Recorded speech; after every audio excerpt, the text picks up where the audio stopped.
Isang mapagpalang araw po sa inyong lahat. Mapalad tayong mga naririto ngayon na katulad ko na may pagkakataong magbigay ng talumpati.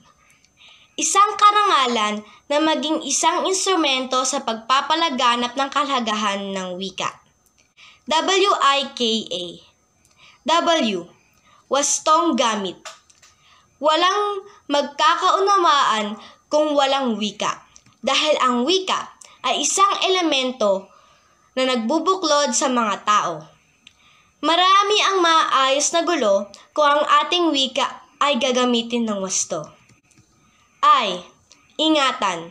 Sa paglipas ng panahon, ang wikang Pilipino ay halos nalilimutan na dahil may mga salita na bibihira na nating gamitin. Tulad ng salumpit na ang ibig sabihin ay upuan.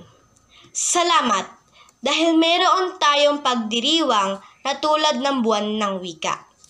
Dahil sa pamamagitan nito ay nabibigyan natin ng pansin ang kahalagahan ng wika. Kaya ito ay dapat na nating ingatan. K.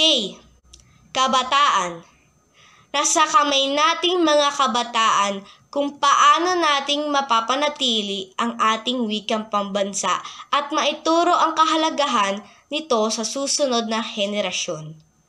Huwag nating hayaang mawala ang wikang Pilipino na simbolo ng ating pagkamakabayan bilang pasasalamat na rin para sa natamo nating kalayaan.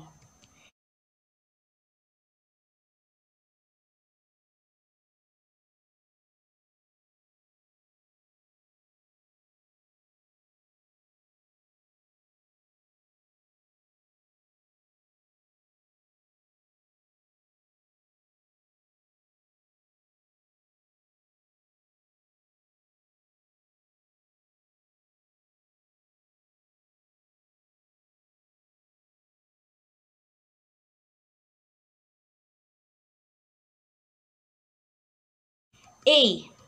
Ako. Ako na nasa harapan ninyo ngayon at nagbibigay ng aking talumpati. Bilang isang kabataan, kahit ako ay mulat sa makabagong teknolohiya, nais kong alagaan ang aking sariling wika upang patunayan na ako ay tunay na pag-asa ng bayan.